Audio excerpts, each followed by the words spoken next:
여러분 안녕하십니까? 경제인사이트 정철진입니다. 한 주간의 경제 이슈를 돌아보는 주간 경제인사이트 6월 셋째 주 경제 키워드 지금 만나보시죠.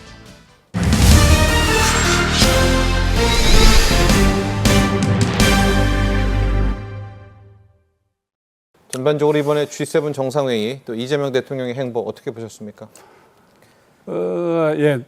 정상 외교를 통해서 우리 대한민국이 이제 정상 국가가 다시 되었다고 하는 것을 글로벌하게 이렇게 시전하는 좋은 계기였다고 봅니다. 이렇게 특히 우리가 제일 주목받았던 미국과의 그 트럼프와의 정상회담은 일단 순년 되었기 때문에 그 부분이 좀 아쉽긴 하지만 전반적으로 성공적으로 대통령이 그 특유의 그 친화력으로 국제 무대에 뭐랄까요, 이렇게 소프트 랜딩 했다 그럴까요? 소프트 랜딩이요? 예, 그런 계기가 되지 않았나. 그리고 성공적으로 국제 무대에 이제 이 대한민국 민주주의의 회복력을 그야말로 몸소 보여주시는 그런 계기였다고 봅니다. 자, 회복력, 또 소프트 랜딩 이런 키워드를 해주셨고요. 우리 곽 센터장께서는 전반적인 총평 또 어떻게 바라보셨습니까?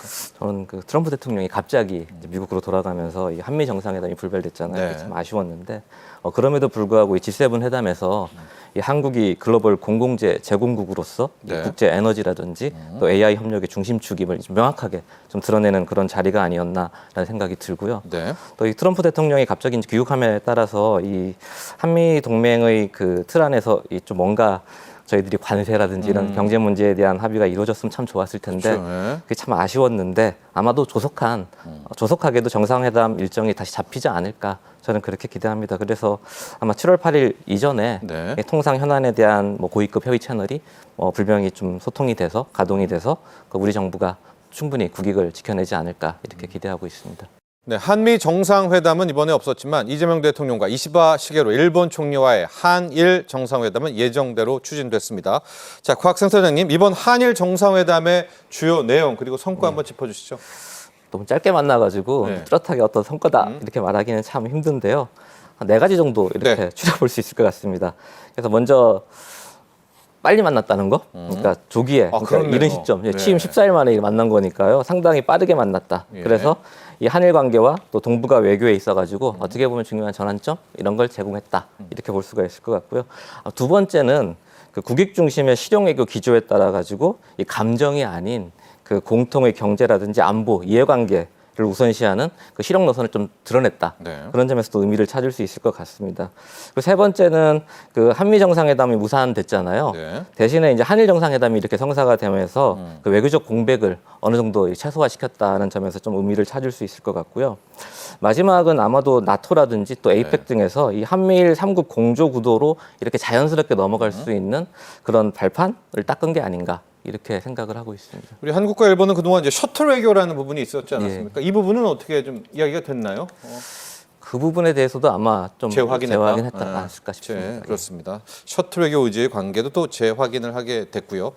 아마도 같은 입장이잖아요. 미국에 대해서는 관세 입장에서. 그러니까 참 할 말도 많았을 것 같은데 이재명 대통령 또 이재명 정부의 외교가 국익 중심의 실용 외교 아니겠습니까? 이 교수님, 앞으로 일본과의 관계는 어떻게 가야 된다 생각하십니까? 어쩔 수 없이 이중적인 그 포지션을 택할 수밖에 없다 봐요. 왜냐하니까 과거사 내지 이런 역사 문제에 관해서는 원칙, 그다음에 기타 문제 통상 포함해서에 대해서는 협력.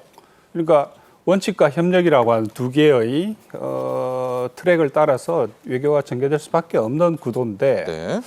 이번 같은 경우에는 굳이 짧은 만남 속에 과거사 이야기를 꺼낼 이유도 없고 지금 당장 현안이 되고 있는 것도 아니기 때문에 차라리 이번 기회에 아까 말씀드린 것처럼 이 관세 문제, 미국과의 어떤 그 통상 협상에 대한 한일 공조가 좀 더 이야기되었으면 좋았겠다 하는 이런 생각을 해보고요. 아마 여러 가지 채널을 통해서 아마 접촉을 할 거라고 저는 예상을 합니다. 한일 간에 이런 부분에 대해서는. 근데 이제 우리가 일본 같은 경우에 흥미로운 게 이미 작년부터 이제 미국의 정권 교체가 예측된 상황에서 중국하고 계속적으로 양다리 외교 시동을 했어요.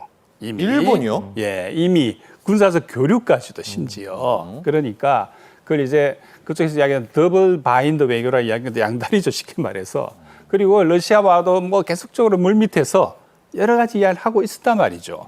그러니까 거기에 비해서 우리 같은 경우에는 국익과 실용을 이야기하는데 그런 부분에 아직까지 준비가 좀 부족한 것 같아요.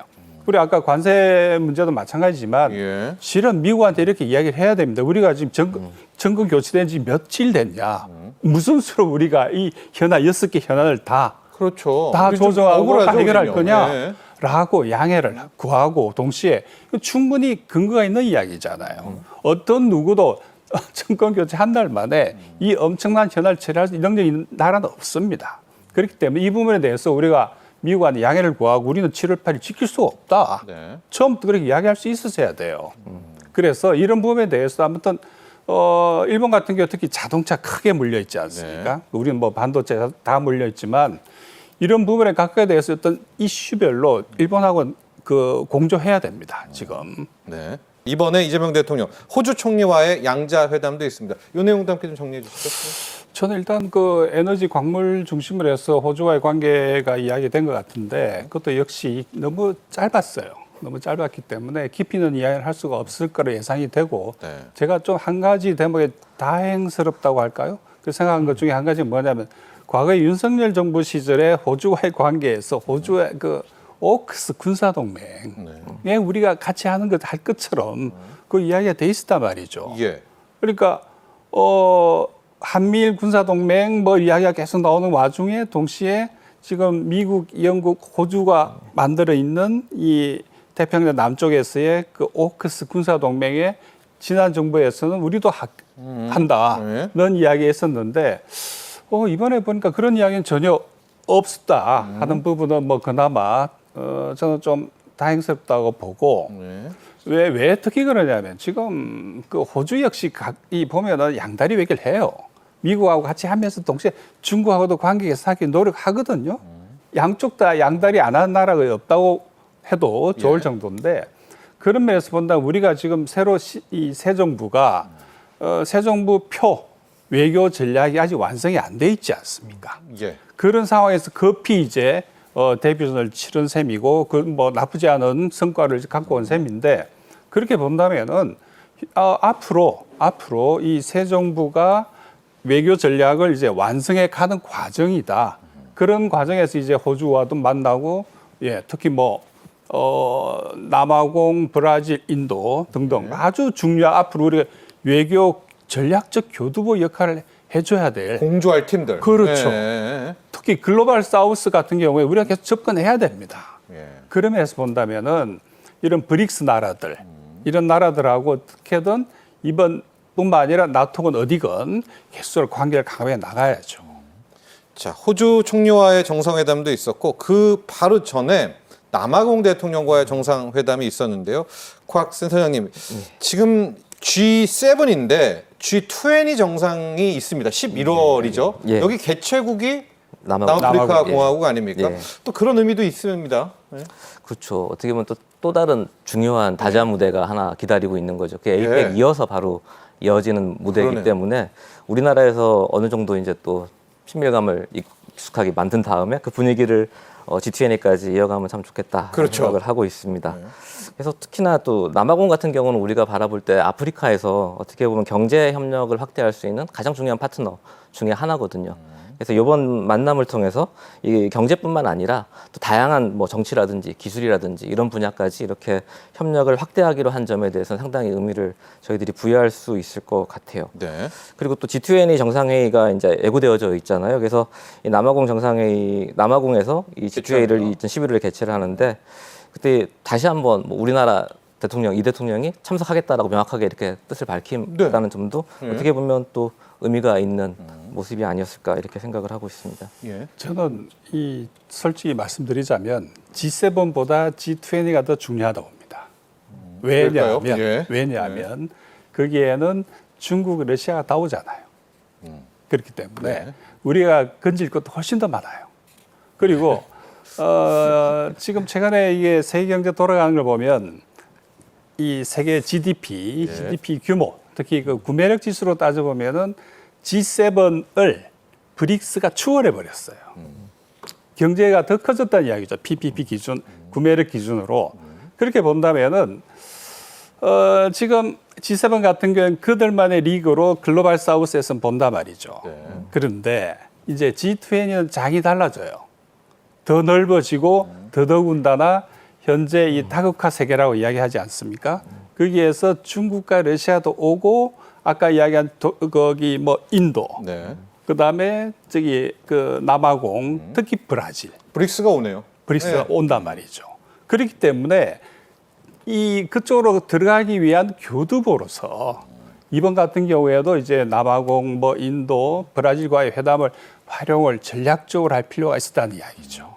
자, 브릭스 이야기를 해주셨으니까 다음 세 번째 정상회담이 바로 브라질 룰라 대통령이었습니다. 여기도 한번 좀 리뷰해 주시기 바랍니다.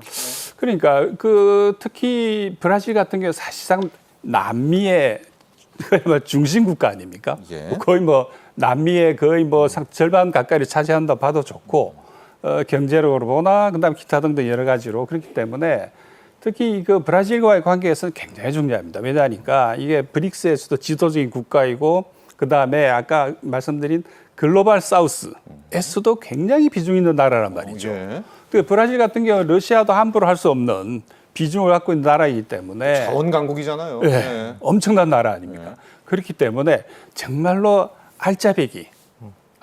아까 말씀드린 남아공 같은 경우에는 또 아프리카들은 관문으로 치면 네. 그야말로 이 남미의 중심 국가로서 우리 같은 경우에 반드시 좋은 관계를 유지를 해야 돼요. 그런 면에서 본다면 짧지만 이번에도 아주 좋은 인상을 주고 오신 것 같습니다. 제가 보기에. 네. 그래서 앞으로 이 관계를 좀 더 이 고도화시켜야 되는 거죠. 이제부터는. 그래서 아까 말씀드린 것처럼 우리가 이 현재 우리나라가 우리 경제에서 살 길은 이제는 그야말로 균형. 세계 곳곳을 골고루 바라보고 그게 맞는 맞춤형 접근을 하는 이것 말고는 다른 방법이 없어요. 네. 에너지 AI에 대한 연설도 이제 진행대로 진행은 됐죠? 예, 그 내용도 예. 한번 보도록 하죠. 네. 그래서 G7에서 두 차례 발언을 하셨거든요. 그래서 이 에너지 안보 전략하고 AI 기술 리더십에 대해서 네. 이렇게 말씀을 하셨었는데요. 어떻게 보면 그 한국 외교의 그 실용성 또 전략적 자율성을 드러내는 아주 의미 있는 그런 계기가 아니었나 이렇게 생각을 합니다. 그래서 이 말씀하신 내용들에 있어가지고 제가 전략적 의미를 좀 이렇게 한번 생각해봤거든요. 앉아가지고 저런 걸 하면 우리나라한테 대체 어떤 의미가 있을까 예. 한번 고민을 해봤는데 한 네 가지로 정리가 좀 되더라고요. 첫 번째는 아마 이 글로벌 그 실현에 있어가지고 우리 국익 중심의 그 실용 외교를 글로벌 차원에서 이렇게 실현시키는 그런 모습이 아니었을까. 특히 기술과 안보, 이 경제를 연계해서 또 구체적인 또 실행 가능한 정책 제안을 이렇게 이번에 제시를 하셨었거든요. 그래서 그런 걸 봤을 때 이 이념 외교가 아닌 이 실제 국익과 또 성장, 국가 성장 동력 확보에 이 도움이 되는 그런 외교 메시지를 이렇게 전달했다라는 생각이 들고요. 이 두 번째는 이제 공급망 분절화에 대한 대응 전략인데 예. 이걸 좀 다층화시켰다라는 생각이 듭니다. 그래서 재생에너지와 AI 또 핵심 광물을 결합해서 이 글로벌 공급망에 있어서의 어떻게 대응할 수 있을지에 대한 그런 새로운 한국의 전략 이런 걸 제시를 하신 것 같아요. 그래서 그런 점에서 또 의미를 찾을 수 있을 거라는 생각이 들고요. 세 번째는 이제 저희들이 이제 에이펙을 우리나라에서 개최를 하잖아요. 10월달에. 그래서 이 G7에서 에이펙으로 이어지는 그 외교 선순환 구조를 구축했다라는 걸 좀 찾을 수 있을 것 같습니다. 특히나 이 에이펙 요번에 정상회의 핵심 의제가 AI 협력하고 또 에너지 협력이거든요. 아, 같네요. 같습니다. 주제가. 예, 에너지 연계이기 예. 때문에 그런 걸 생각해 본다면 어떻게 보면 이 G7에서 이런 발언하신 내용들이 에이펙 의장국으로서 예. 또 선도국가의 브랜드 이미지를 좀 이렇게 강화할 수 있는 게 아닌가 그런 생각을 할 수가 있을 것 같고요. 마지막으로는 한국의 기술 외교 패러다임을 좀 이렇게 정립했다. 이렇게 또 정의 내릴 수 있을 것 같아요. 그게 단순하게 우리가 이 기술을 수출하는 국가가 아니라 어떻게 보면 디지털 전환을 또 공공재화 시켰다라는 생각도 들고요. 또 글로벌 신뢰에 기반한 또 기술 표준 설정 이런 것에 대한 어떻게 보면 지표라고 할까요? 그런 네. 데를 좀 던졌다라는 점에서 의미를 둘 수가 있을 것 같습니다. 네. 자, 마지막 평가 부탁드립니다. 우리 곽학생 사장님, 이번 G7 정상회의에서 우리 가장 큰 성과 뭐라고 보십니까? 방금 말씀하셨지만 그 민주주의 복원이라 그럴까요? 이런 거를 좀 정상회의를 정상회의를 복원. 통해서 네. 알렸다. 그게 좀 가장 큰 어떻게 보면 가장 큰 성과라는 생각을 할 수가 있을 것 같고요. 또 아까 말씀드렸던 그 에너지 공급망이라든지 또 AI 규범 이런 것들과 관련해서 그걸 좀 구체적인 이니셔티브를 이렇게 제시했다는 점 이런 데서 좀 의미를 찾을 수 있을 것 같고요. 또 이건 좀 저희들이 좀 간과하고 있는 것 중에 하나가 네. G7 핵심 문서에 동참했다는 거.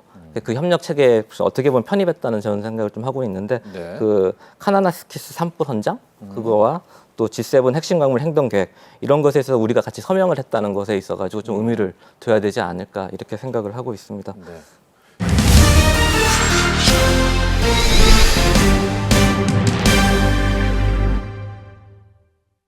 전반적으로 이번 FOMC 회의 평가 좀 해주시죠. 예, 뭐 파웰이 그 가장 힘이 센 위원이기는 확실하지만요, 위원장이기 때문에 네. 그렇지만 그 버냉키 시대서부터는 요게 좀 민주주의 비슷하게 다 투표를 하게 돼 있기 때문에 요게 파월 혼자의 뜻을 보인다기보다는 그 FOMC 모든 위원들의 뜻을 보인다고 하는 게 좀 더 정확할 건데요. 19명이죠. 예. 예. 그런데 지금 여기에 보면은 이번에 그 경제 전망도 같이 나왔는데 인플레이션은 다소 증가한다고 지금 나왔습니다. 금년 그 미국의 인플레이션율이 PCE 기준으로 본다면 3.0% 되는 것으로 0.3%포인트 올렸고요.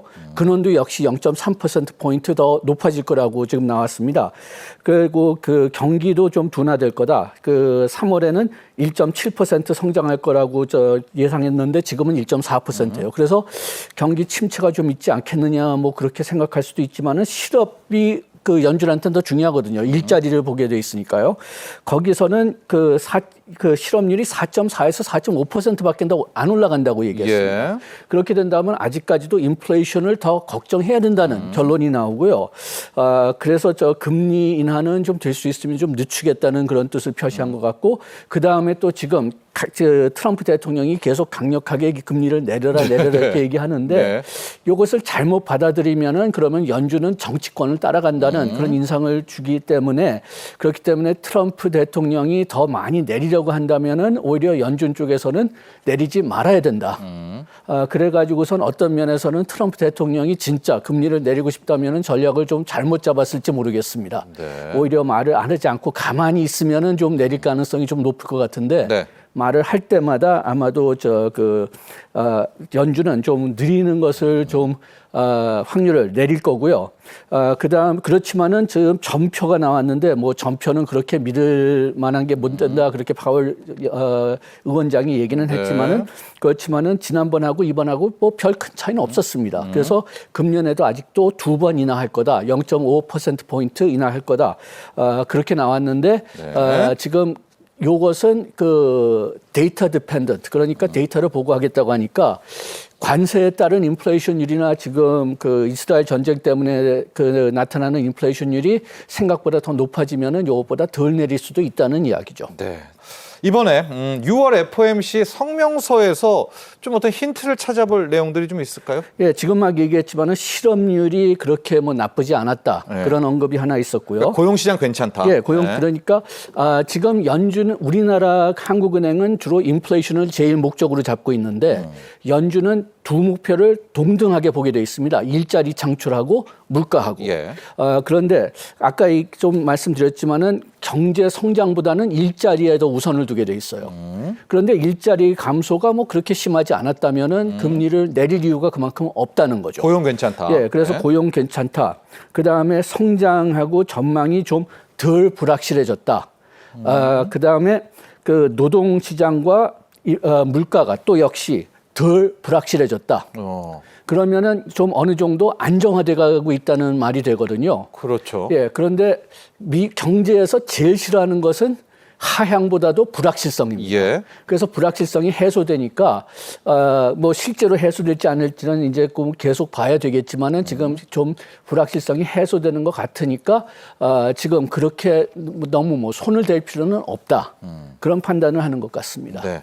특히 이제 제롬 파월 연준 의장도 그렇고 많은 경제 전문가들이 트럼프 관세 정책에 대해서 인플레이션을 걱정하지 않았었습니까? 그런데 놀랍게도 또 역설적으로 아직까지는 또 물가를 건드리지 않았습니다. 뭐 그 이유가 미리 샀다 뭐 여러 가지 이야기가 나오는데 그래서일까요? 파월 의장이 여름까지 보겠다. 이제 7월에 진짜 상호 관세 매기는 이것까지 보겠다.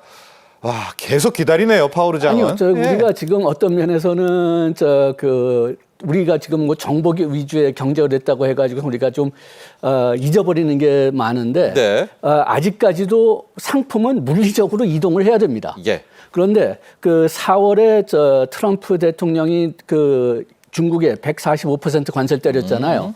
그 다음에는 중국에서 출발하는 화물이 많이 떨어졌다는 것은 그쪽에서 기록되어 있습니다. 네. 그런데 이 배들이 화물을 좀 적게 가져가는 배들이 미국 그 서부에 도착하는 거는 5월 중순 내지 하순이에요. 그렇게 해서 지금 인플레이션이 좀 약간씩 올라가고 있는데 이제 그게 이제 반영되기 시작한 거죠. 동부는 예. 한 다음 주에 들어옵니다. 그래가지고선 6월 말에요? 6월 중순이요. 한 달 차이가 납니까? 예. 그래가지고 아직까지는 그 물가가 많이 올라가지는 예. 않고 있지만은 월마트 같은 데서 특히 그 재고가 떨어지는 상품서부터는 지금 물가가 좀 올라가고 있고요. 그것보다 더 어떤 면에서 더 무서운 거는 품귀 현상이죠. 아까 예. 얘기했지만 화물 자체가 줄어들었으니까요.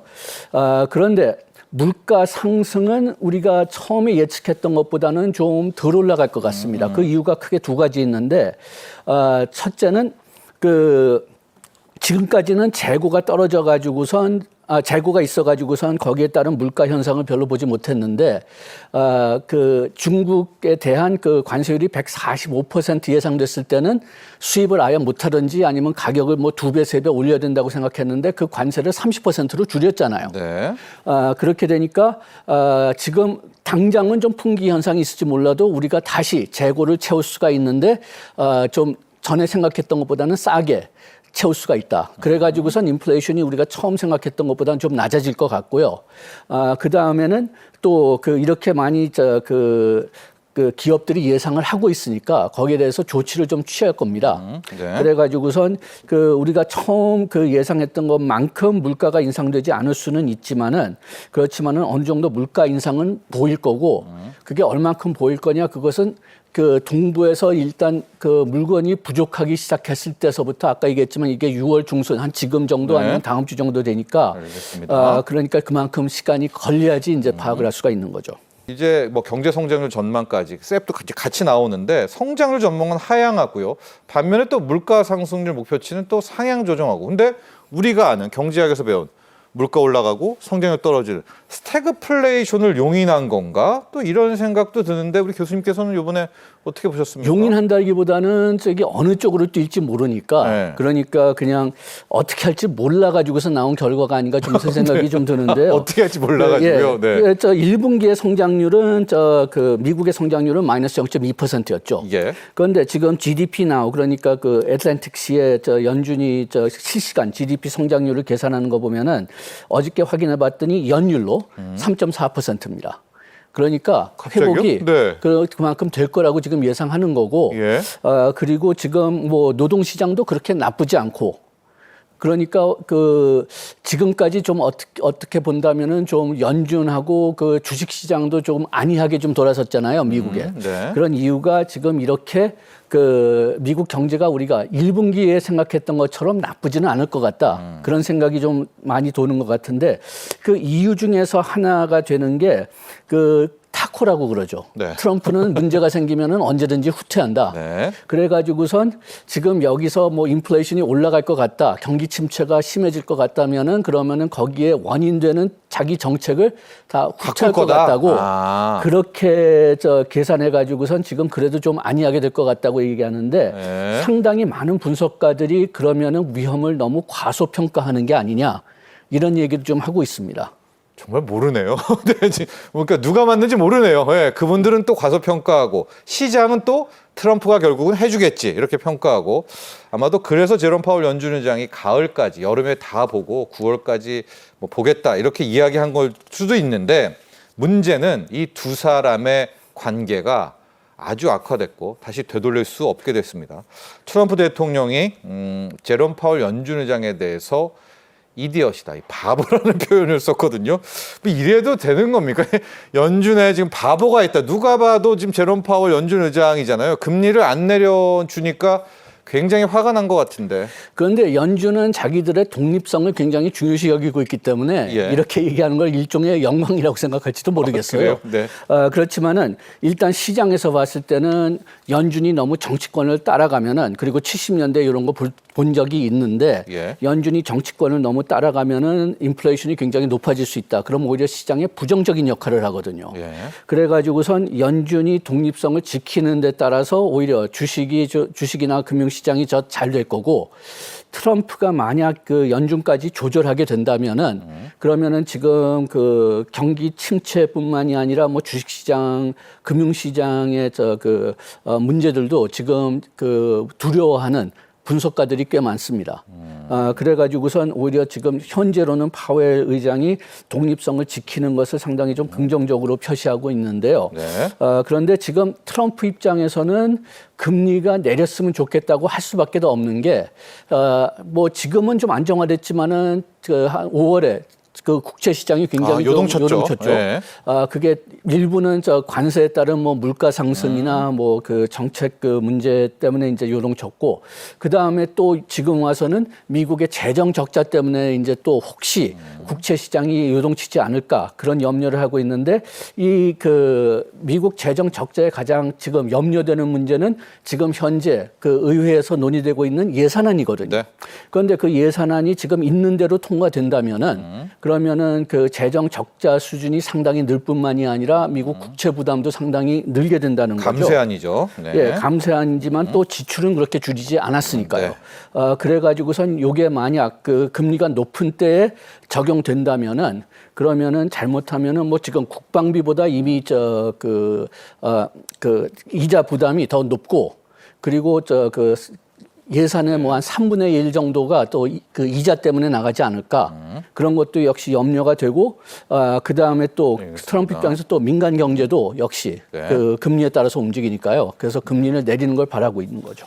시장은 거의 한 목소리로 이제 9월 설 이야기를 많이 합니다. 맞는 것도 같아요. 7, 8월에 볼 거 다 볼 수 있지 않습니까? 지금 9월에 볼 수가 있고, 그 다음에 이번에 9월 다음에는 10월, 12월 네. 있으니까 진짜 2번 내린다면은 그 3번 중에서 2번을 내려야 되는데, 네.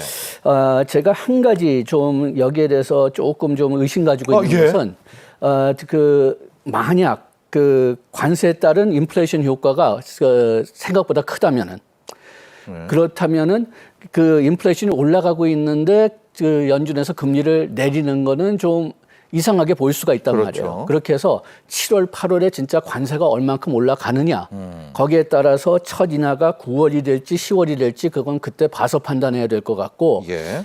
만약 그 관세, 지금 현재 연준은 관세로 인한 인플레이션은 그 영구적인 효과가 아니라 임시적인 효과라고 보고 있거든요.